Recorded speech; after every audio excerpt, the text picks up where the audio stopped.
maths.com. Let's start with question number 1 and third part of exercise number 7.1. The statement of this question is solve the equation. यानी equations जो हमें यहाँ पे given है इसको हमने solve करना है. Equation के solution का ये मतलब है कि इसके अंदर जो variable x है x की value को हमने find out करना है. तो अब ये हमारे पास ये given है. इसके अंदर सबसे पहले तो इस फर्स्ट स्टेप में ये क्वेश्चन आपको स्क्रीन पे नजर आ रहा है. इसके फर्स्ट स्टेप में हम इस तरह से करते हैं कि यहाँ पे इन दोनों के एलसीएम ले लेते हैं और इक्वल साइन के इस साइड पे हम इन दोनों का एलसीएम ले लेते हैं. तो यहाँ पे हमने इन दोनों के एलसीएम लिया. इन दोनों के एलसीएम हमारे पास 6 आ गया. सो 6 यहाँ पे एलसीएम आया. 6 आके इस x के साथ मल्टीप्लाई हो जाएगा. तो ये आ जाएगा जी 6x - 1 plus 2/3 is equal to 5/6 plus 1/3 into. अब इन दोनों के एलसीएम यहाँ पे हमारे पास 2 आ गया.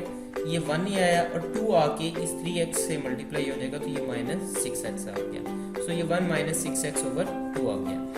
अब नेक्स्ट स्टेप में ये 2 इस 6 के साथ मल्टीप्लाई हो जाएगा सिर्फ यहाँ पे, और इस पूरे स्टेप में और कुछ भी नहीं हुआ. 2 6 से मल्टीप्लाई हुआ है तो ये 12 आ जाएगा और ये 3 यहाँ 2 के साथ मल्टीप्लाई हुआ तो ये 6 आ जाएगा. नेक्स्ट स्टेप में हम फिर एलसीएम ले लेते हैं. यहाँ पे हमने इन दोनों का एलसीएम लिया. एलसीएम आया 12. अब देखें एलसीएम हम इस तरह से कंसीडर कर रहे होते हैं जिस पर दोनों डिनोमिनेटर, दोनों या तीनों या जितने भी डिनोमिनेटर्स हैं, जैसा कि यहाँ पे 2 डिनोमिनेटर हैं, 2 बटे हैं. एक तो 2 का डिनोमिनेटर है और एक 6x - 1 का डिनोमिनेटर है. तो ये 2 डिनोमिनेटर है. दोनों डिनोमिनेटर जिस पर म्यूचुअली डिवाइड हो रहे होते हैं उसको हम एज ए ये ले लेते एज एलसीएम ले लेते हैं. तो अब हमने यहाँ पे इस तरह से किया कि यहाँ पे 12 को रखा और 12 पर ही डिवाइड किया. आंसर 1 आया. 1 को हमने 6x - 1 से मल्टीप्लाई कर दिया तो ये 6x - 1 आ जाएगा.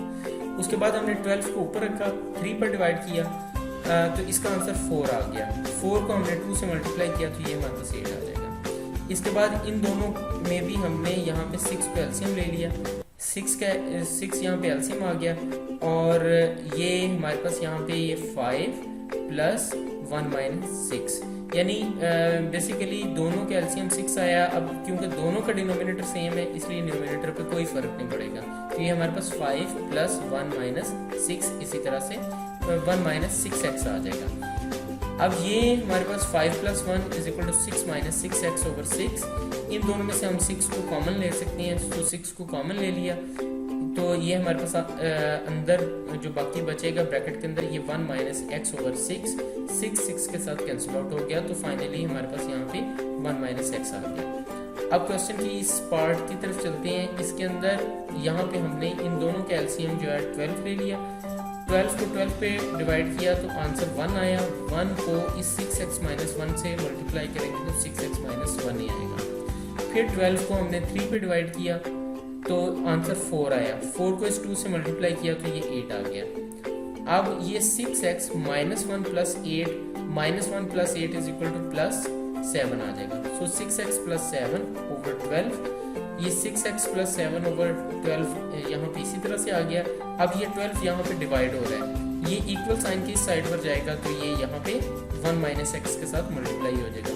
तो 6x + 7 is equal to 12 × 1 - x. अब ये 6x + 7 इज इक्वल टू 12 इन दोनों एलिमेंट्स के साथ मल्टीप्लाई हो जाएगा. 12 1 से मल्टीप्लाई होगा तो 12 आ गया. 12 इस -x से मल्टीप्लाई होगा तो -12x आ जाएगा. नेक्स्ट स्टेप में हम इस तरह से करते हैं कि ये जो 6x + 7 है इसको हम इक्वल साइन के इस साइड पर ले आते हैं. तो ये आ जाएगा 12 - 12x -6x - 7. नेक्स्ट स्टेप में ये 12 - 7 इज इक्वल टू 5 आ जाएगा और -12x और -6x is equal to -18x आ जाएगा. अब ये जो 18x है क्योंकि ये माइनस में है इसको हम इक्वल साइन के दूसरी साइड पर ले जाते हैं तो ये यहाँ आके प्लस में हो जाएगा. सो 18x इज इक्वल टू 5 और यहाँ पे x की वैल्यू को हम फाइंड आउट कर लेते हैं. x और 18 मल्टीप्लाई हो रहे हैं तो यहाँ पे x की वैल्यू आ जाएगी 18 इक्वल साइन के साइड पर आके डिवाइड हो जाएगा. तो x की वैल्यू हमारे पास आ जाएगी जी 5/18. तो x की वैल्यू को ये हमने यहाँ पे फाइंड आउट करना था. ये क्वेश्चन कंप्लीट हो चुका है. अगर आपको इसमें कोई कन्फ्यूजन है, कोई स्टेप मिस हो रहा है, तो आप हमसे कॉन्टेक्ट करें। हमारा यूट्यूब का चैनल इसी मैथ ही मैथ के नाम से अवेलेबल है, आप उसे सब्सक्राइब करें ताकि हमारी लेटेस्ट वीडियोस और अपडेट्स आपको मिलती रहें। Thanks for watching math he math.